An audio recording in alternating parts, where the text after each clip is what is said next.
वो बात भी सही है भैया। अगर डायरेक्ट भगवान से न मिल पाओ तो उससे मिल जाओ जो भगवान से मिलाओ। अपने संत सदगुरु से जुड़ जाओ, किसी अच्छे महात्मा से जुड़ जाओ। उससे क्या होगा? बोले वो तो भगवान के बहुत नजदीक है। अगर तुम उसके नजदीक हो गए तो कभी ना कभी भगवान के नजदीक पहुंच जाओगे। कारण, उदाहरण ऐसे समझो, किसी व्यक्ति को करंट लग गया हो, उसने डोरी पकड़ी है और उसे तो झटका लग ही रहा है कि नहीं लग रहा है।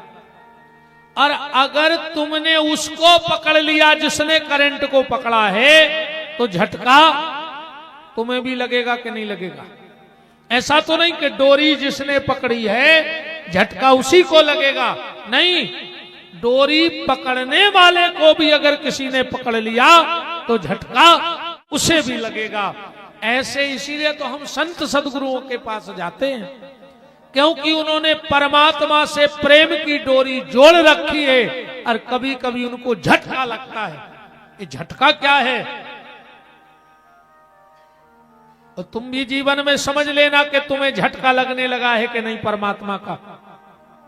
एक झटका तो लगा था संसार को और एक लगा था भगवान को। एक झटका संसार को कौन? एक झटका घलो, ठंडो पसीना डालो, सीधे अस्पताल। बोले काय? बोले आगो झटका है। पर एक झटका लगता है परमात्मा के नाम का। वो कब? अगर कभी तुम पूजा कर रहे हो, मंदिर में बैठे हो, ध्यान कर रहे हो, माला कर रहे हो, और अगर कभी ऐसा हुआ हो तो अनुभव करना, माला करते करते, रामायण पढ़ते पढ़ते, गुरु मंत्र का जाप करते करते एकदम झटका सा लगता है, रोए खड़े हो जाते हैं और आंखों में पानी भर आता है, तो समझ लेना कि अब तुम्हें भगवान के झटके लगना चालू हो गया है। और अगर अभी ऐसा नहीं हो रहा है, पूजा में आंखों में आंसुआ नहीं आ रहे, एकदम बिल्कुल पूजा करत करत फरूरी ने आ जाए, शुद्ध बुंदेलखंडी,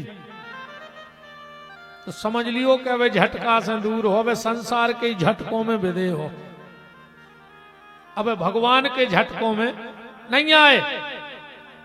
ये झटका कब लगेगा? बोले जब गुरुदेव की कृपा हो जाएगी, संतों की कृपा हो जाएगी, तो अपने आप शरीर में झटका लगने लगेगा, प्रसन्न हो जाना। अगर ऐसा होने लगा हो तो, अगर ऐसा होने लगा हो तो प्रसन्न हो जाना। तो उस प्रेत ने कहा कि हम भगवान से तो नहीं मिला सकते, पर उससे मिला सकते हैं जो भगवान से तुम्हें मिला देंगे। तुलसीदास जी बोले चलो। प्रेत बोलो हम चल नहीं सकत, पता बता सकत। चल काहे नहीं सकत? बोले जो भगवान से मिलावे के पक्के रजिस्ट्रेशन करत हैं, उनके तो हमारे नाव से कपत के भूत पिशाच निकट नहीं आवे, महावीर जब नाम सुनावे।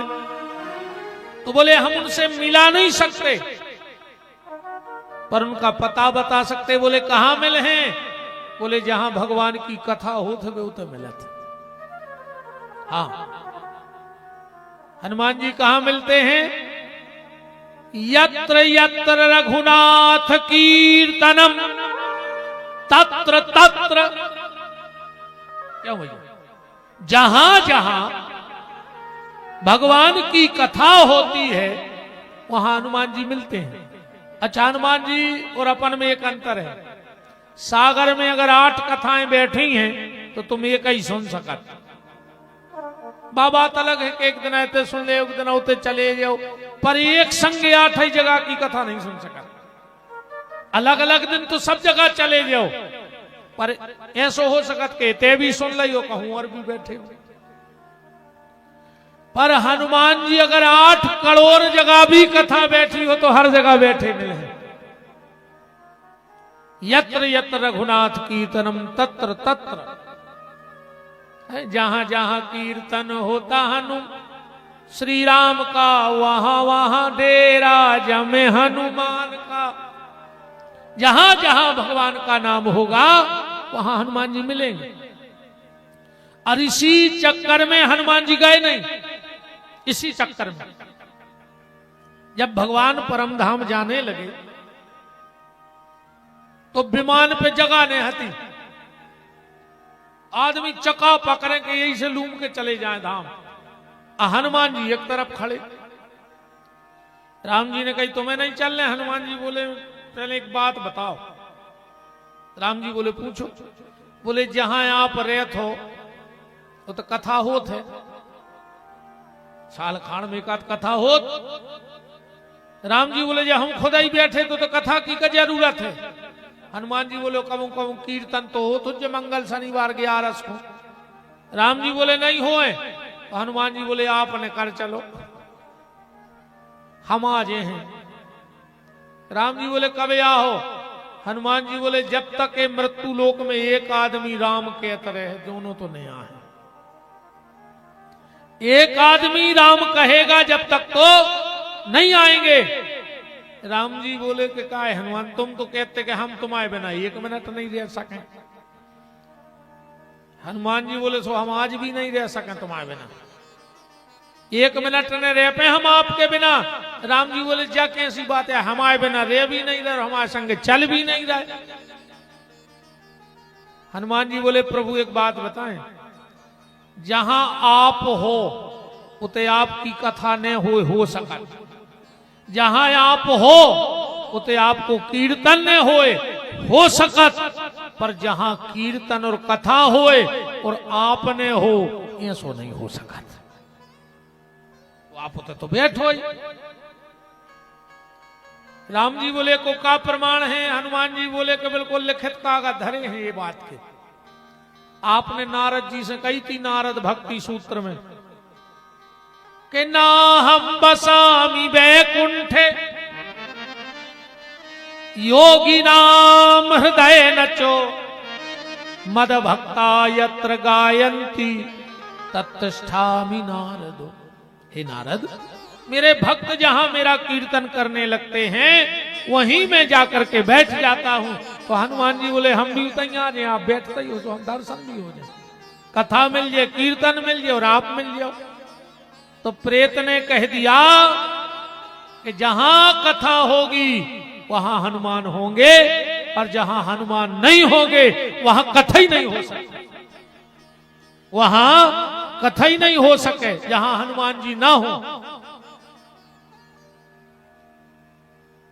तुलसीदास जी बोले कि हम पहचान है कैसे? प्रेत ने कहा तुम तो एक काम करियो, जो सबसे पहले आ जाएं और सबसे पहले बाद में जाएं, समझ लियो जे जाएं। हनुमान जी सबसे पहले आते हैं और आखिरी में जाते हैं। तुलसीदास जी निकले, एक जगह कथा हो रही थी, आज तो हम लेट आए, अब कल देखेंगे। दूर बैठ गए। दूसरे दिन एक दादा आए, पांव में कोड़, खून बह रहा है, बोरा ओढ़े हैं और एक तरफ टिक के बैठ गए। तुलसीदास जी ने सोची आ गए, अब पूरी कथा भाई सब चले गए, अब तुलसीदास जी बैठे। हनुमान जी को नियम है कि सबसे आखिरी में। हनुमान जी बोले भैया घरे जाओ। तुलसीदास जी बोले तुम जाओ। हनुमान जी बोले पहले तुम चले जाओ, हम तो बूढ़े आदमी इतना ही डरे ने तो क्या दिक्कत है? बोले नहीं तुम जाओ। थोड़ी देर बाद तुलसीदास जी ने समझ लिया कि यही बजरंगबली हैं और चरणों में लिपट गए। हनुमान जी बोले छोड़ो छोड़ो छोड़ो, मैं रोगी आदमी। तुलसीदास जी बोले हम समझ गए, आप ही हनुमान जी हो। और फिर तो भैया दादा की कृपा, दादा ही की है। रूप में आ गए। बोले मांगो तुलसी, क्या चाहते हो? बोले बस श्री सीताराम जी का दर्शन करना है। तो बोले चित्रकूट चलना पड़ेगा। क्यों?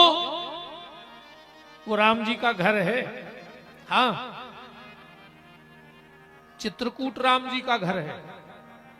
कानूनन भी वकील साहब, अगर कोई व्यक्ति, बताना आप गलत तो नहीं है, अगर कोई व्यक्ति किसी कमरे में, किसी मकान में 12 साल रह जाए तो कानूनन वो उस जगह का मालिक हो जाता है। हो जाता कि नहीं हो जाता? राम जी 12.5 साल चित्रकूट में रहे हैं। अगर कोई केस भी करना चाहे तो उसकी पैरवी भी हो जाएगी। कानूनन भी वो घर राम जी का है। अरे एक बात और कहें,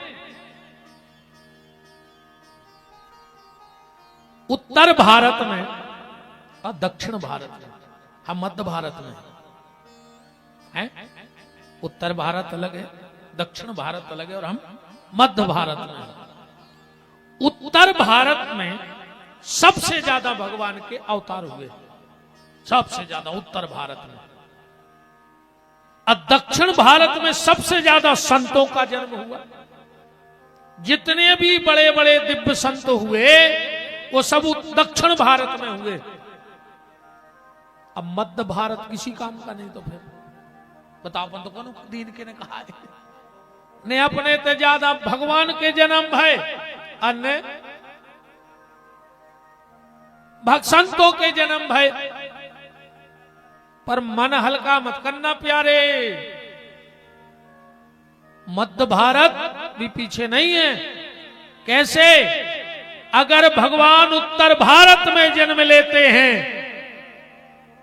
तो भगवान के विपत्ति के समय संग तो मध्य भारत के लोग देते हैं। चित्रकूट में तो हमने रखा, सरकार को रखा कि नहीं रखा? सुख में 1000 खड़े हो जाएं, पर जो विपत्ति में साथ दे दे व्यक्ति उसको ज्यादा याद रखता है। रखता है कि नहीं रखता? सुख में तो 1000 खड़े होंगे।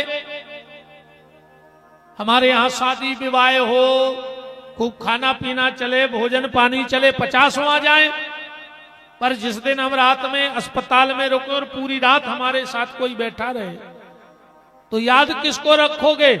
जो रसमलाई खाने आया था उसको, या जो रात भर बैठा रहा उसको?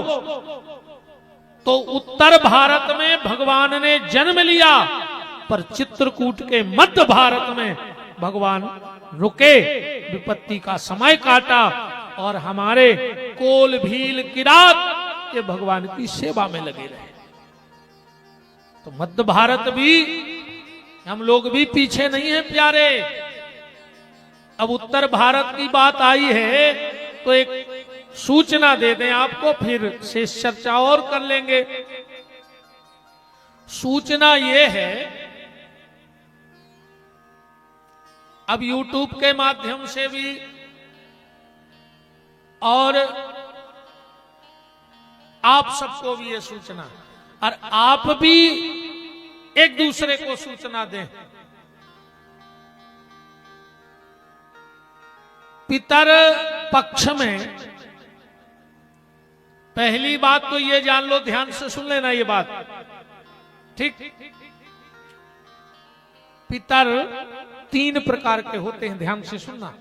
कितने प्रकार के होते हैं पितर? 3 प्रकार के।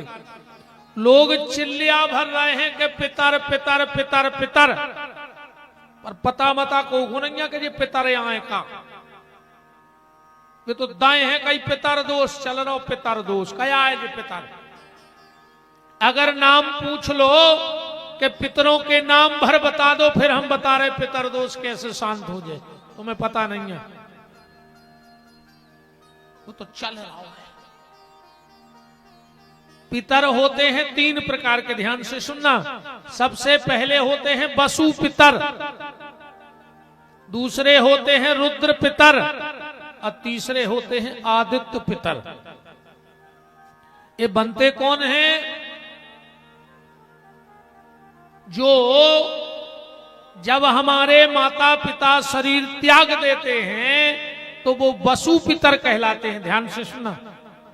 हमारे दादा दादी जब शरीर त्याग देते हैं तो वो रुद्र पितर कहलाते हैं, और हमारे परदादा दादी जो शरीर त्याग के चले गए हैं वो आदित्य पितर कहलाते हैं।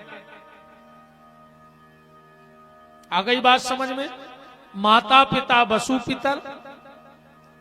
अब घर में पूजा पाठ हुआ, पंडित जी ने कहा हवन करो, पितरों की आहुति छोड़ दे, तुम लग गए पितरे भ्यो स्वाहा पितरे। आप पितरों में तो बहुत दर्दा है और वे जिंदा बैठे, तुम आहुति कर रहे।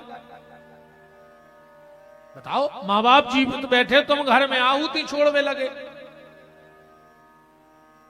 अगर तुम्हारे माँ बाप जिंदा हैं तो तुम्हें वसु पितर की आहुति नहीं छोड़नी है। अगर दादा दादी जिंदा हैं तो तुम्हें रुद्र पितर की आहुति नहीं छोड़नी। फिर सिर्फ एक आहुति छोड़नी है, आदित्य पितर, क्योंकि परदादा दादी तो लगभग चले ही जाते हैं। एक और बड़ा ज्वलंत विषय है आज का भैया। आजकल घर में गमी हो जाए, परिवार में गमी हो जाए तो लोग घर में पूजा पाठ करते रहते हैं,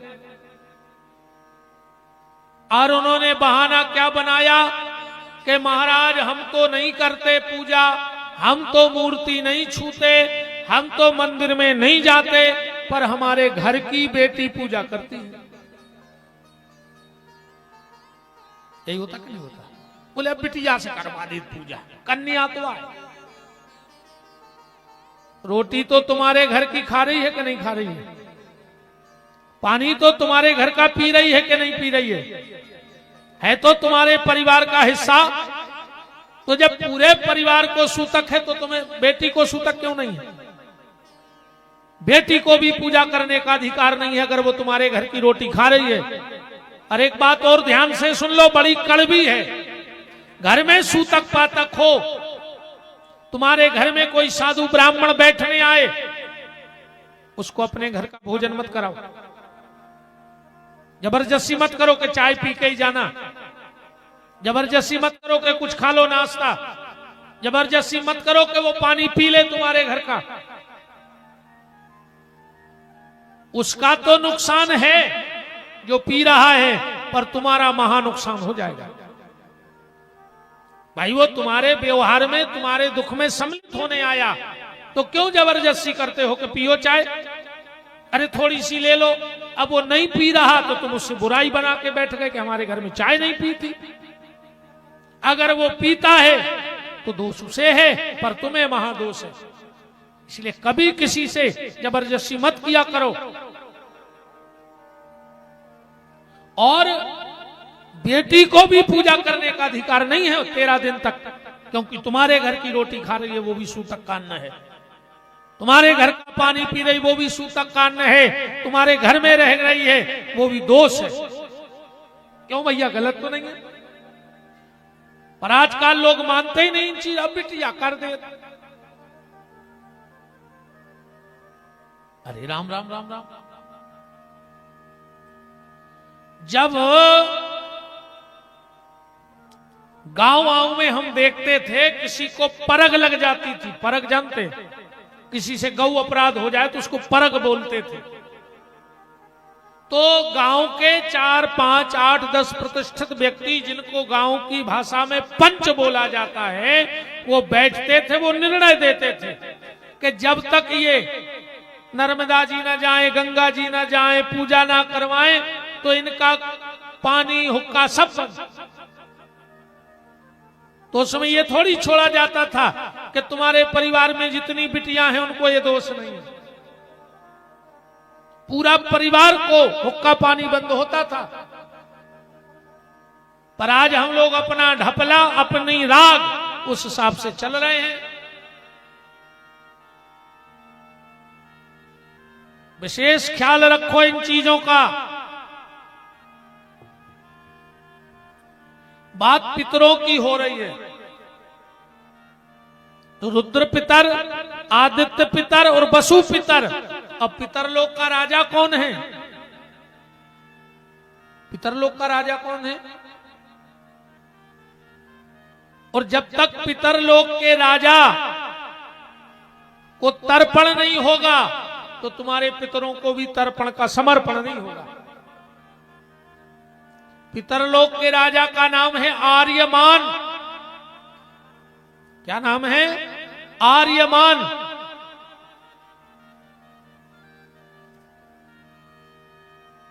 आपसे ज्यादा ना बने, आपसे ज्यादा ना बने। जितने भी पुरुष वर्ग बैठे हो, 3 काम तो किया ही करो रोज। 1 लोटा जल भर लेना और अपने हाथ की उंगली पे जल डालना और कहना दुनिया में जितने देवता हैं जल स्वीकार कर लो। इस हाथ की उंगली पे जल डाल के कहना कि दुनिया के जितने देवता हैं वो जल स्वीकार करो। फिर इसी हाथ को ऐसा कर लेना और बीच हथेली पे जल डालना कि वो यहां से जल गिरे, तो कहना सप्तऋषियों को हमारी तरफ से जल स्वीकार हो।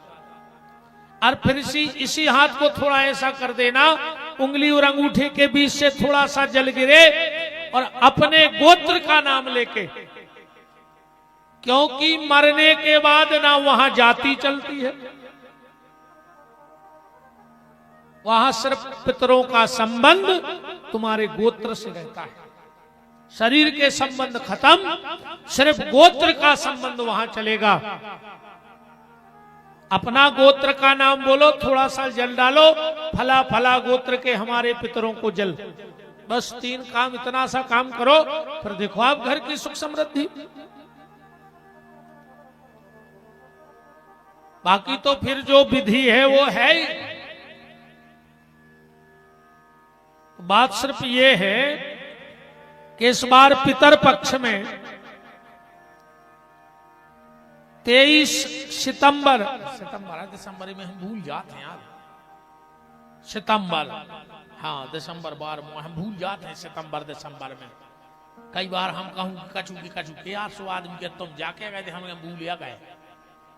हाँ 9वां महीना मान ले वो तो ठीक। दिसंबर सितंबर तो मोरे भर खबर राखा रखो है।